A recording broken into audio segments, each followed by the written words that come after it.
This is Crane Durham's Nothing But Truth. You know how blessed you are listening to this network. Dan the Man Celia, 2 hours a day, financial issues. Right after Sandy Rios, you can lock it in. That's what I mean by locking it in. It goes into today's issues and AFA Today and Focal Point, B-Man, and Pastor Bert Harper. Yeah, just a wonderful lineup with Dr. Alex McFarland. I mean, that's a dream team, by the way. Apologetics, exploring the Word.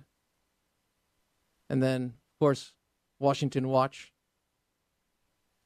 Yes, with Tony Perkins.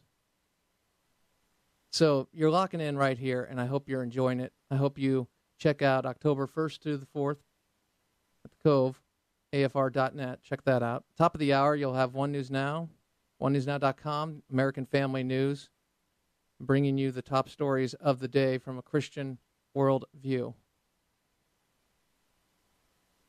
So, we've gone through a lot of economics. I realize that.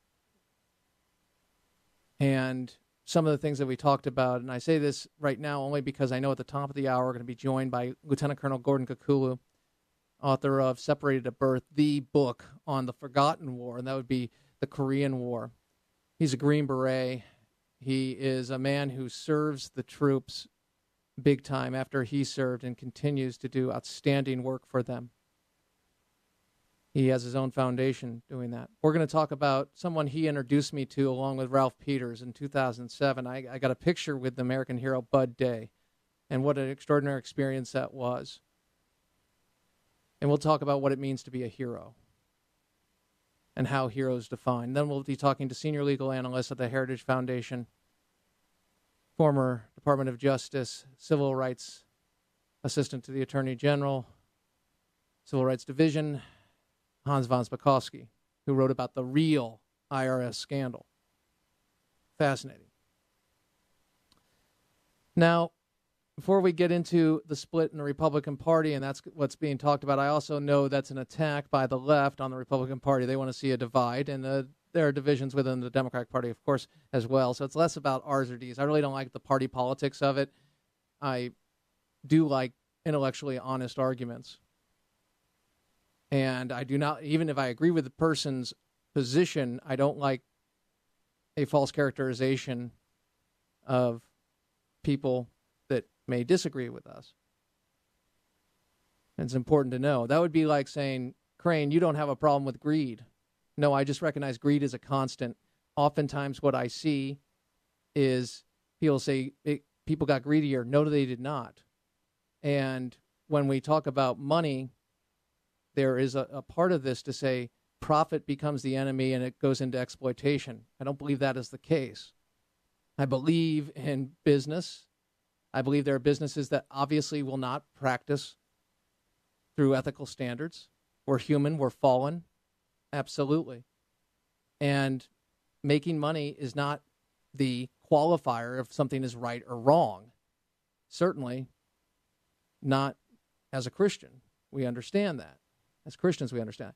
My point is, there's a game being played here, and Peter Ferrara spoke to it last segment. It's the idea of demonizing profit and making the rule setter, that would be the government, pick winners and losers and how much should be made one way or another. Do you think people are paid what they're worth or what they do?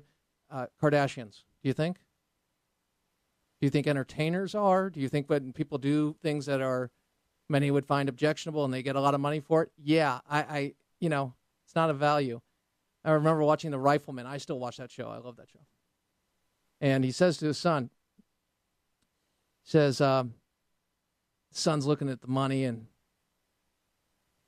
this is a show about the Old West, and a man who lost his wife and is raising his son alone, and his son is looking at this money, and he says, "Look at all that money, Pa." And he goes, "It's not how much green you have, it's how you make it that speaks to the character of a man."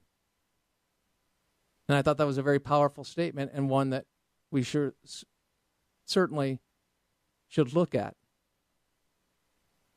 But I also see how money and people criticizing wealth or saying you're all about making money, you're all about this, and you've made money your idol. No, I haven't. You have. Money is not good and it's not evil. What it can do a lot of good things. It could do evil things. But I believe that when you apply that to your local church or organizations that you support, and you can grow the ability to get the truth out there, that's a good thing. Buying women out of sex slavery and eventually shutting those things down, that's a good thing. Bringing the gospel to the troops, that's a good thing, and it takes money to do that. And I am very sensitive to it because these are very economically challenging times, and I think people should be rewarded for the fruits of their labor. And I think that happens through freedom as opposed to the government speaking to it. The government becoming daddy hurts America big time. And it's a terrible daddy. Understand, that's what's at hand. We removed the father. That's what's causing what we have today. The removal of the father. And mothers are trying to do the very best job they can. And we've lowered the standard in so many ways. I digress. Let's go to what Chris Christie said last week about when questioned speaking to the NSA programs and the programs that were in place and have been continued under President Obama and President Bush, that were under President Bush. Chris Christie spoke to this and talked about how people are the libertarian wing, and he was asked, are you speaking about Rand Paul? Here is Chris Christie. Roll it. I love all these esoteric debates that people are getting in. Senator Rand Paul, for example? Well, listen, you can name any number of people who've engaged in it, and he's one of them. I mean, these esoteric intellectual debates, I want them to come to New Jersey and sit across from the widows and the orphans and have that conversation. And they won't, because that's a much tougher conversation to have. So as a country, and whoever's the leader of this country... the response to Obama being in the White House, do you think? No, I don't think so. This drift towards libertarianism? No, I don't think so, but I think he started to cause it. I don't think it's in reaction to him, but he had a lot of rhetoric in 2008. He was going to close Guantanamo. He was going to stop this. He was going to stop that. And I remember I used to say to Mary Pat all the time, as somebody who had top secret clearance, I said, when he sits in that chair and starts to hear those briefings, his tune's going to change fast. And it has. I think that we would see Rand Paul make his case to widows of 9/11. I think he believes in it. I disagree with some of the things that he is putting out there about the NSA and saying about the Fourth Amendment. Nonetheless, I appreciate and respect him. What I get is there's a way to silence people you disagree with or characterize them or mischaracterize them, and a way to do that is to say you wouldn't say that to the people most directly impacted by it. But Rand Paul can speak for himself, addressing the comments of Governor Christie. He did just that on Hannity last night. Roll it. Well, I think it's not very smart. He may have heard that, the Republican Party's on life support in the Northeast. Republicans are in danger of becoming an endangered species. So it's not real smart for Republicans to be attacking Republicans. But I would remind him that I think what's dangerous in our country is to forget that we have a Bill of Rights, to forget about privacy, to give up on all of our liberty to say, oh, we're going to catch terrorism, but you have to live in a police state. And it's really, I think, kind of sad and cheap that he would use the cloak of 9/11 victims and say, oh, I'm the only one who cares about these victims. Hogwash. If he cared about protecting this country, maybe he wouldn't be in this gimme, gimme, gimme, gimme all the money you have in Washington or don't have, and he'd be a little more fiscally responsive and know that the way we defend our country, the way we have enough money for national defense, is by being frugal and not by saying gimme, gimme, gimme all the time. Senator Paul also addressed the government shutdown and the idea of shutting down government, and was he in favor of that by defunding Obamacare, the fight that is ahead on the debt ceiling? Roll it. Well, the thing is the Republicans have already announced there's going to be a shutdown of government. myself, Mike Lee, Ted Cruz, we're not arguing to shut down the government.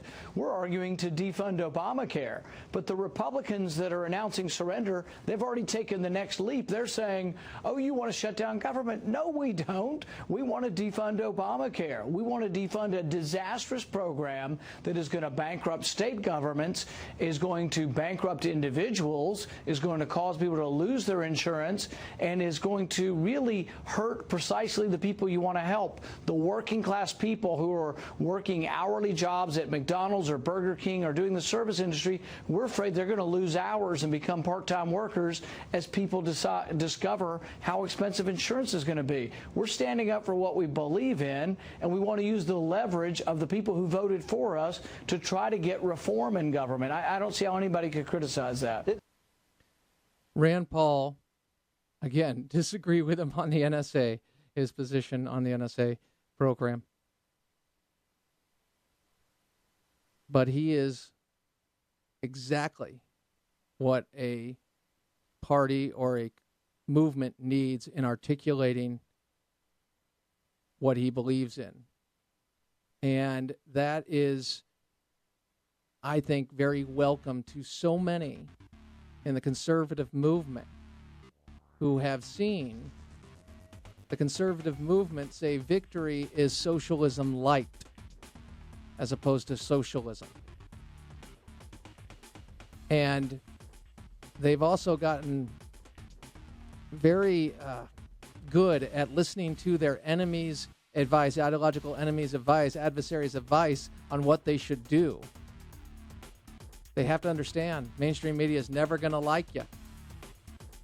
But people believe in principle and they want a choice. Make the case. Rand Paul has been making his case, and he's doing a very, very good job of it. Crane Durham's Nothing But Truth. On the flip side, Lieutenant Colonel Gordon Kukulu, former Green Beret, on Bud Day and Benghazi and the Bradley Manning verdict. Crane Durham's Nothing But Truth, AFR Talk.